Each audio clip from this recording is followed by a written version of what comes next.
भारत ने राजस्थान के रेगिस्तान में एक बड़ा धमाका करते हुए कई दुश्मन देशों को हैप्पी न्यू ईयर बोल दिया है। भारत एक मुस्लिम देश की सेना को राजस्थान में पाकिस्तान बॉर्डर के पास लेकर पहुंच गया। अगले कुछ दिन पाकिस्तान में भारत और संयुक्त अरब अमीरात के हेलीकॉप्टर, टैंक, बम, गोला और बारूदों की आवाज गूंजेगी। ये वीडियो भारत से नफरत करने वाले बिल्कुल ना देखें।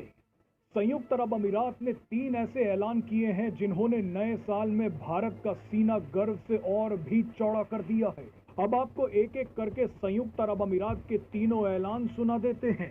सबसे पहला ऐलान तो पाकिस्तान की सीमा के पास हुआ है। संयुक्त अरब अमीरात ने भारत में अपने सैकड़ों सैनिक भेजे हैं। संयुक्त अरब अमीरात के सैनिकों ने भारतीय सेना के साथ मिलकर थार रेगिस्तान में पाकिस्तान की सीमा के पास डेजर्ट साइक्लोन नाम का एक जबरदस्त युद्ध अभ्यास शुरू कर दिया है। ये युद्ध अभ्यास 2 जनवरी से 15 जनवरी तक चलेगा। पाकिस्तान जिस संयुक्त अरब अमीरात को अपना मसीहा मानता है, अब वही मसीहा भारत के साथ मिलकर पाकिस्तान की सीमा पर गोले दागेगा। अब आपको संयुक्त अरब अमीरात के दूसरे बड़े ऐलान के बारे में बताते हैं। ये ऐलान कई देशों का तेल निकाल देगा, खास तौर पर अमेरिका का। भारत ने पहली बार संयुक्त अरब अमीरात से तेल खरीद के लिए रुपए का इस्तेमाल किया है।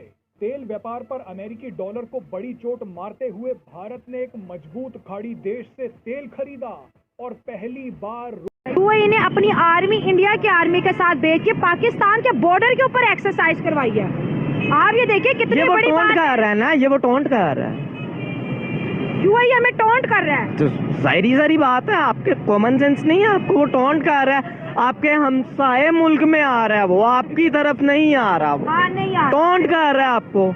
क्वेश्चन मार्क, ये तो आप खुद दिमाग से काम लेना। वो आपको टोंट कर रहा है, आपके बॉर्डर पे अपनी आर्मी की एक्सरसाइज करवा रहा है, आपकी 7 वाली कंट्री में आ रहा है। वो दुबई का समिट जो कि छोटी सी स्टेट में स्टेट है, बिल्कुल कितनी छोटी सी स्टेट है। दुनिया हैरान है कि कैसे बुला लिया इन्होंने। कितना ये नहीं खर्चा होगा, सिक्योरिटी बहुत ज्यादा होगी। मोदी की खुद की सिक्योरिटी बहुत ज्यादा है। उसकी मर्सिडीज कार आप देख लें, यूट्यूब पे जाके सर्च करें, वो इतनी एक्सपेंसिव है, यानी उसकी खुद की सिक्योरिटी इतनी ज्यादा है। और जब दूसरी कंट्री का प्रेसिडेंट आएगा तो तब सिक्योरिटी कहाँ पे जाएगी, कितने लेवल पे जाएगी, और एक छोटी सारी जगह पे।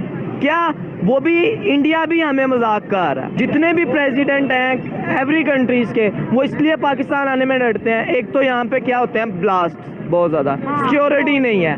हमारी जो पुलिस है, पंजाब पुलिस है, एवरीथिंग वट एवर एक्सेट्रा, कुछ भी है, वो क्या है, सिंसियर नहीं है। मैं बाइकआउट इसीलिए कर रहे हैं, सबसे मेन पॉइंट जो नंबर 1 पे है वो क्यों हमने, यानी कंट्रीज का क्या देना है, कर्जा देना है, जिसे बिल्कुल ऐसी है। अमेरिका का देना है, दुबई का देना है, सऊदीया का देना है, जितनी भी कंट्रीज हैं हमने उनका क्या देना है, कर्जा देना है। आप आसानियाँ बिल्कुल थी पहले, हमें ना तो 5 लाख रुपए अकाउंट में दिखाना पड़ता था, ना ही कोई बैंक स्टेटमेंट दिखानी पड़ती थी। लेकिन उसके बाद से ये पिछले 1-1.5 साल से मेरे ख्याल से ये रूल बन गया था कि आपको बैंक स्टेटमेंट आप दिखाओगे तो आप दुबई जाओगे। उसके बाद उसका वीज़ा मिलना बहुत मुश्किल हो गया था। टू बी ऑनेस्ट, मैंने भी अप्लाई किया हुआ था, मुझे तो एटलीस्ट एक कंपनी की तरफ से मिल रहा था। प्राइम मिनिस्टर इंडिया का नरेंद्र मोदी साहब, मैं कहता हूँ यार, one of the best prime minister मिला इनको हिस्ट्री में। उसने अपने लोगों की इज्जत करवाई है। उनके जो इंडियंस है ना, वो अपनी इज्जत करवाना जानते हैं। कैसे जानते हैं कि वो जब उनका कोई बंदा जाता है ना, इंडिया से बाहर जाता है, यूएई में जाता है, कहीं और जाता है, वो जाके अपना वहाँ पर जाके एक इमेज कायम करते हैं कि यार हमने इंडिया को रिप्रेजेंट करना है।